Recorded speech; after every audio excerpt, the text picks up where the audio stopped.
Silva, da Rádio Clube, dizendo que no jogo contra o Retrô, o primeiro tempo, o Santa perdia por 3-0. E perguntado a você sobre o pensamento de por que voltou para a etapa final com a mesma escalação, você respondeu que o resultado não passava pela escalação. E hoje, jogando futebol burocrático, a vitória veio do banco de reservas e valeu os 3 pontos, mesmo não jogando bom futebol. Qual a sua análise desse jogo? Bom, boa noite. Primeiro, na semana passada eu me reportei ao torcedor, né, após o jogo, após a derrota, e hoje novamente eu gostaria de fazer só para mostrar ao torcedor e falar ao torcedor que em momento algum nós acreditamos ou entendemos que nós teremos um ano com facilidades, né? O clube vive um momento muito delicado, muito complicado, vindo de uma temporada passada muito ruim, e as dificuldades são inúmeras, mas a gente não vai esmorecer, né? A gente vai continuar duro, firme, trabalhando todos os dias para tentar conseguir atingir a missão, vamos dizer assim, né, de tentar contribuir de alguma forma para recolocar o clube no trilho esportivamente falando, né? Então, eu acho que é importante essa comunicação com o torcedor, né, para que o torcedor entenda verdadeiramente, e aqui eu não estou fazendo nenhum tipo de reclamação, eu estou aqui apenas constatando fatos, que nós temos inúmeras dificuldades e mesmo assim nós vamos continuar trabalhando muito duro para que a gente possa vencer as dificuldades numa temporada tão importante do clube, tão delicada, uma vez que ela traz muita sequela da temporada passada. Em relação à pergunta, ela é mais, primeiro aí uma opinião, né? A questão do jogo ser burocrático ou não é uma opinião sua, que eu respeito. Naquele momento não passava por uma substituição, hoje sim, né? Porque hoje nós não conseguimos ser agressivos no primeiro tempo, e um jogador que nós temos de maior capacidade de agressividade é o Matheus Anderson, que nós não tínhamos à disposição no jogo passado. E hoje eu tinha ele para parte do jogo, talvez 30, 35 minutos, era o que a gente previa, e eu acabei tendo que antecipar essa entrada porque eu precisava gerar agressividade, né? E acredito que ela aconteceu no segundo tempo, né?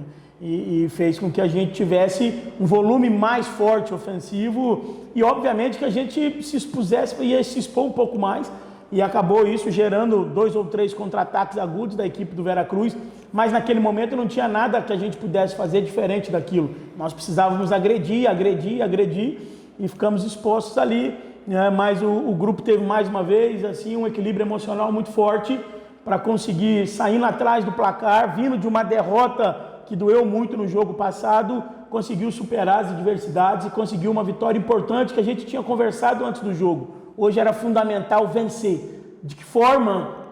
Só o jogo poderia dizer a forma que iria acontecer. Mas a gente tinha que vencer, e eu parabenizo o grupo pela entrega, pelos valores inegociáveis. Comprometimento, dedicação e respeito à instituição. Segunda pergunta do Ricardo Luiz, da Rádio CBN. Boa noite, Leston. Hoje você não pôde contar com Gilberto, volante que praticamente inicia toda a jogada de ataque, seja pelo meio ou explorando as laterais. Principalmente no primeiro tempo. Faltou alguém para fazer essa função, para a bola chegar mais amaciada para os meios? Não acredito que não, porque o primeiro tempo a bola chegou muito nos nossos meias.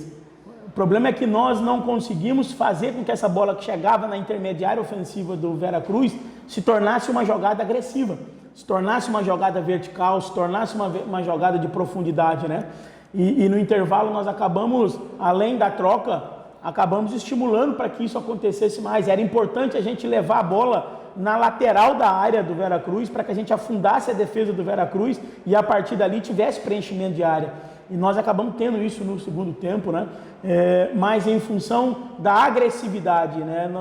Não passava pela construção inicial. A construção inicial ela acontecia, só que na intermediária ofensiva a gente estava tendo dificuldade para transformar isso em agressividade. Terceira pergunta do Ricardo Bezerra, da Folha de Pernambuco. Boa noite, Leston. Parabéns pela vitória. Santa Cruz voltou no intervalo melhor ofensivamente, criando mais oportunidades para abrir o placar. E foi discutido dentro do vestiário com os atletas que acabou surtindo esse efeito?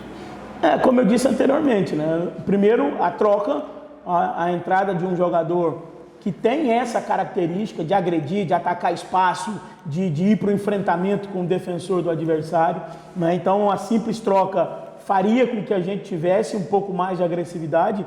E na sequência também, as outras trocas que aconteceram, elas foram sempre jogando para frente, sempre colocando jogadores com características de enfrentamento, o João Cardoso, o João Henrique, que são jogadores que atacam espaço, jogadores com mais mobilidade, né?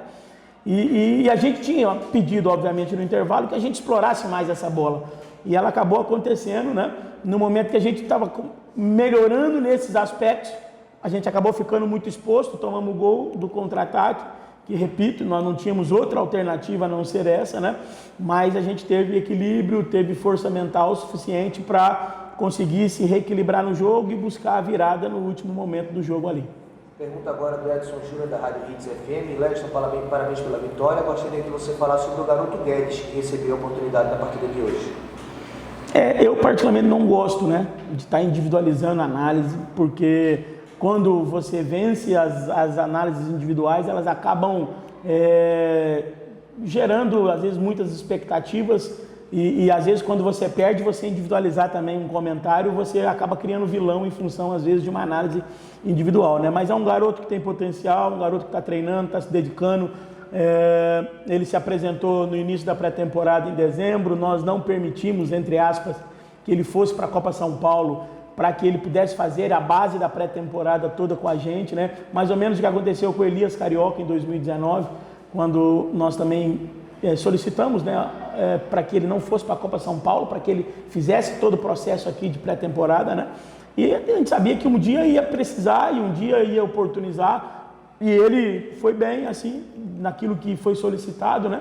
E a gente vai continuar estimulando para que não só ele, mas todos aqueles atletas que estão no elenco à disposição possam se preparar para que no momento que forem solicitados estejam em condição de ajudar. Pergunta agora do Antônio Gabriel, da Rádio Jornal. Leston, um abraço, parabéns pela vitória. Em todos os jogos que participou, saiu do banco de reservas e ainda assim já tem 4 gols na temporada. A torcida, inclusive, já o pede como titular nas redes sociais. Sei que você evita individualizar análises, mas é inevitável perguntar: qual a importância de Rafael Furtado hoje no Santa Cruz? Ele tem uma importância grande, assim como todos os atletas do elenco, né? A gente aqui evidencia muito mais característica, porque é importante, né? E quando nós o trouxemos foi exatamente acreditando nessa característica, um jogador muito vigoroso, um jogador que tem muita força, que tem muito ímpeto de gol, né? E é muito jovem, às vezes as pessoas não se atentaram um pouco para isso. É um jovem de 22 anos que tem assim uma linha de crescimento muito grande, né? Mas é um jogador importante, assim como todo o elenco. Pergunta agora para a gente finalizar do Gerailton Souza, ainda sobre o Rafael Furtado. Com a entrada dele no jogo, o ataque teve uma mobilidade e, consequentemente, ficou mais efetivo. Dá para pensar nele sendo titular? Todos os atletas que estão aqui à disposição, é possível que sejam titulares, né? A gente procura trabalhar muito baseado na meritocracia, e essa análise ela não pode ser voltada só nos 90 minutos do jogo, né? Até porque, teoricamente, a gente joga uma vez por semana, 90 minutos, e treina 14 horas. Então eu não posso desassociar o treino dessa análise. Então a meritocracia para mim é isso, é você fazer a junção de treino e jogo e em cima disso escolher aqueles 11 que a gente entende que para a estratégia de determinado jogo é a melhor opção. Mas não só ele, como todos os atletas que estão aqui estão em condição de ser titular, né, desde que a gente entenda dentro dessa análise que é o momento.